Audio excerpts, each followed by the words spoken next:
40 ఏళ్ల తర్వాత లోక్సభ చరిత్రలో ఒక అరుదైనటువంటి సంఘటన జరిగింది. ప్రతిపక్షాలు లోక్సభ స్పీకర్ పై అవిశ్వాస తీర్మానం ప్రవేశపెట్టాయి. ఆ స్పీకర్ ఎవరు అంటే ఓం బిర్లా. ఆ అవిశ్వాస తీర్మానం నిన్న వీగిపోయిందండి. సంఖ్యాబలం ప్రకారం చూస్తే ఇది ముందే అంచనా వేసినటువంటి ఫలితం. ఎలాగో అవిశ్వాస తీర్మానం నిలబడదు, అది వీగిపోతుంది అని ముందే అంచనా వేసినటువంటి ఫలితం అనమాట. అయితే ఇందులో చెప్పుకోవలసినటువంటి విశేషం ఒకటి ఉందండి. అదేంటంటే వైఎస్ఆర్ కాంగ్రెస్ పార్టీ వైఖరి. వైఎస్ఆర్సీపీ తరఫున ఎంపీ గురుమూర్తి గారు చర్చలో పాల్గొన్నారు. ఓం బిర్లాపై అవిశ్వాస తీర్మానాన్ని మేము వ్యతిరేకిస్తున్నామని ప్రకటించారు. మేము ఎన్డీఏ సహా ఎవరి పక్షం కాదు అని కూడా చెప్పారండి. స్పీకర్ పదవి గౌరవాన్ని కాపాడాలన్నదే మా అభిప్రాయం, మా అభిమతం. అందువల్ల ఈ అవిశ్వాస తీర్మానానికి వ్యతిరేకంగా ఓటు వేస్తున్నామని ప్రజలకు చెప్పారండి ఆయన. మేలు కలిగే అంశాల మీద ప్రభుత్వానికి మద్దతు ఇస్తామని కూడా చెప్పారు. అంతేకాదు ఏపీకి సంబంధించినటువంటి అనేక అంశాల మీద మాట్లాడటానికి స్పీకర్ గారు మాకు అంటే వైఎస్ఆర్సీపీ వాళ్ళకి బాగా అవకాశం కూడా ఇచ్చారు.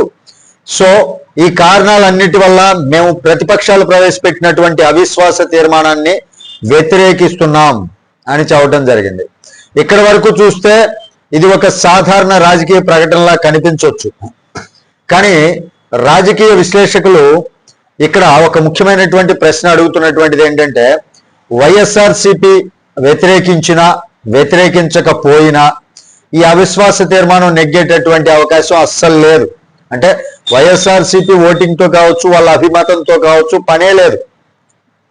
ఓటింగ్కి సరిపడా అవిశ్వాస తీర్మానం వీగిపోయేంత ఓటింగ్ అవతల ఉంది.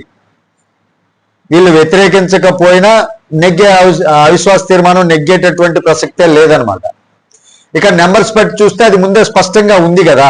అయినా కూడా వైఎస్ఆర్సీపీ వ్యతిరేకించడమే కాకుండా ఈ విషయాన్ని చాలా స్పష్టంగా సభలో ప్రకటించింది కూడా. ఇది చాలా కీలకమైనటువంటి అంశం. ఎందుకంటే ఇప్పటికీ కూడా వైఎస్ఆర్ కాంగ్రెస్ పార్టీ భారతీయ జనతా పార్టీకి అనుకూలంగానే వ్యవహరిస్తుంది అనేటటువంటి విమర్శలు చాలా కాలంగా ఉన్నాయి. ఢిల్లీలో పార్లమెంట్లో, లోక్సభలో కావచ్చు, రాజ్యసభ కావచ్చు, ప్రస్తుతం తీసుకునేటటువంటి ముఖ్యమైనటువంటి నిర్ణయాల్లో వైఎస్ఆర్సీపీ చాలాసార్లు కేంద్ర ప్రభుత్వానికి అనుకూలంగా వ్యవహరించింది. ఇది ఈ రోజు మొదలైనటువంటి విషయం ఏం కాదండి. 2019కి ముందే వైఎస్ జగన్మోహన్ రెడ్డి గారి నేతృత్వంలోని వైఎస్ఆర్ కాంగ్రెస్ పార్టీ బీజేపీ ప్రభుత్వానికి అనుకూలంగా వ్యవహరిస్తోంది అని చాలా మంది రాజకీయ విశ్లేషకులు చెబుతూనే ఉన్నారు, చెప్తున్నారు కూడా. అది ఇప్పటికీ కొనసాగుతూనే ఉంది. ఇక్కడే మరో ఆసక్తికరమైనటువంటి విషయం ఏంటంటే 2024 తర్వాత ఏపీలో పరిస్థితి పూర్తిగా మారిపోయింది కదా. ఇప్పుడు రాష్ట్రంలో ప్రభుత్వం ఎవరిది అంటే నేషనల్ డెమోక్రటిక్ అలయన్స్ కూటమి, ఎన్డీఏ కూటమి అంటాం. అంటే తెలుగుదేశం పార్టీ మరియు జనసేన పార్టీ కలిసి ప్రభుత్వాన్ని ఏర్పాటు చేశాయి. ఇక్కడ ప్రతిపక్షం ఎవరు అంటే వైఎస్ఆర్సీపీ. అంటే సహజంగా చూస్తే వైఎస్ఆర్సీపీ ఎన్డీఏకి పూర్తిగా వ్యతిరేకంగా ఉండాలి. కానీ రాజకీయాల్లో చాలాసార్లు కనిపించేది ఒకటి, జరిగేది ఇంకొకటి.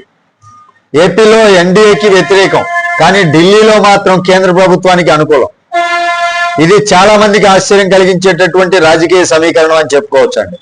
ఇటీవల ఢిల్లీలో జరిగినటువంటి ఒక సంఘటన కూడా దీనికి ఉదాహరణగా చెప్పవచ్చు. ఆర్టిఫిషియల్ ఇంటెలిజెన్స్ సమ్మిట్ సమయంలో ఇండియన్ యూత్ కాంగ్రెస్ కార్యకర్తలు చేసినటువంటి నిరసనను దేశంలోని అనేక రాజకీయ నాయకులు విమర్శించారు. అందులో చంద్రబాబు నాయుడు గారు మరియు నారా లోకేష్ గారు కూడా స్టేట్మెంట్స్ ఇచ్చారు. కానీ ఆశ్చర్యకరమైనటువంటి విషయం ఏంటంటే సాధారణంగా నేషనల్ ఇష్యూస్ మీద ఎక్కువగా స్పందించని జగన్మోహన్ రెడ్డి గారు కూడా స్పెసిఫిక్గా సోషల్ మీడియాలో స్పందించారు. ఆ రోజున కాంగ్రెస్ పార్టీ చర్యలను తీవ్రంగా ఖండించడం జరిగింది. దేశ ప్రతిష్టకు మచ్చ అంటూ వ్యాఖ్యానం కూడా చేశారు ఆయన. అంటే ఏమిటి?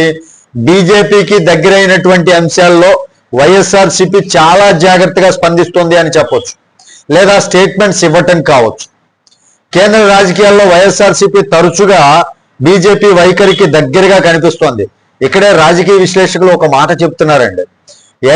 ఏపీలో ఎన్డీఏకి వ్యతిరేకంగా ఉండి ఢిల్లీలో మాత్రం కేంద్ర ప్రభుత్వంతో సంబంధాలు మెయింటైన్ చేయడం ఇది సాధారణమైనటువంటి రాజకీయం కాదండి, చాలా కుతంత్రమైనటువంటి రాజకీయం.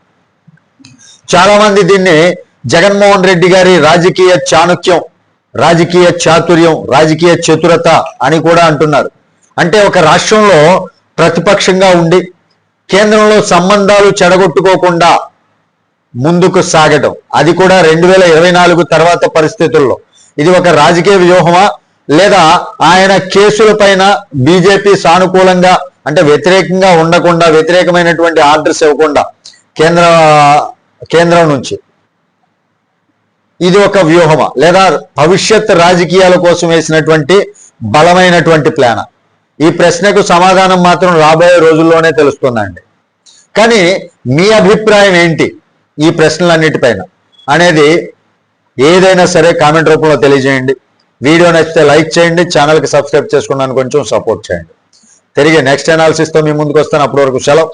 జై హింద్.